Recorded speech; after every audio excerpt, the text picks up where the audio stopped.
S'il y en a un qui dit toujours ce qu'il pense, c'est bien Yannick Noah. Déjà très expressif lorsqu'il était joueur de tennis, l'artiste de 62 ans n'a jamais usé de la langue de bois et c'est certainement aussi pour cette franchise que les Français l'apprécient.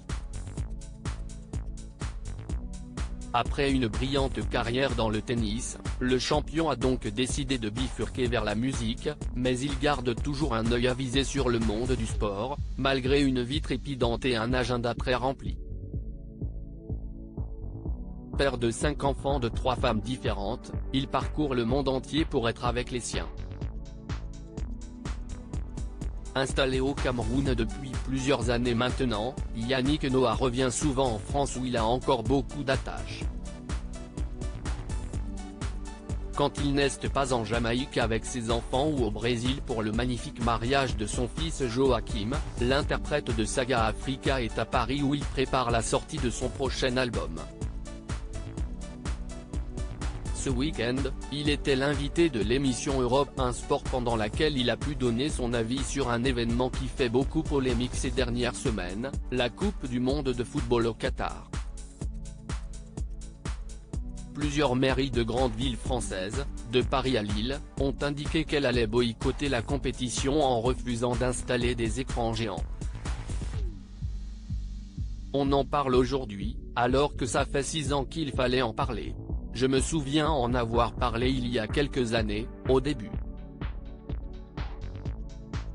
Et puis bien entendu, c'était un peu Don Quichotte. Je me suis dit, je ne parle plus, a lancé l'ancien tennisman sur les ondes de Europe 1 samedi dernier.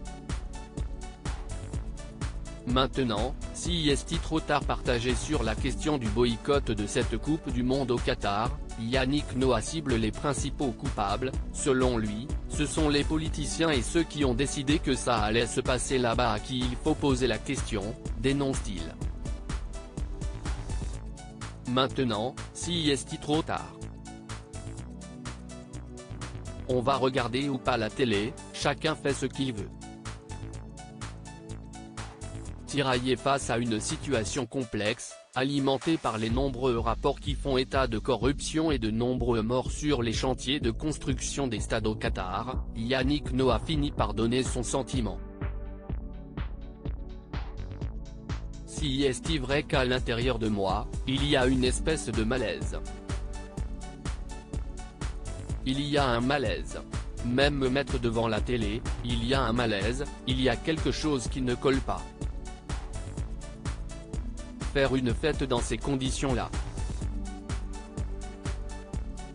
S'interroge-t-il, avant de conclure, j'ai des souvenirs de Coupe du monde extraordinaires.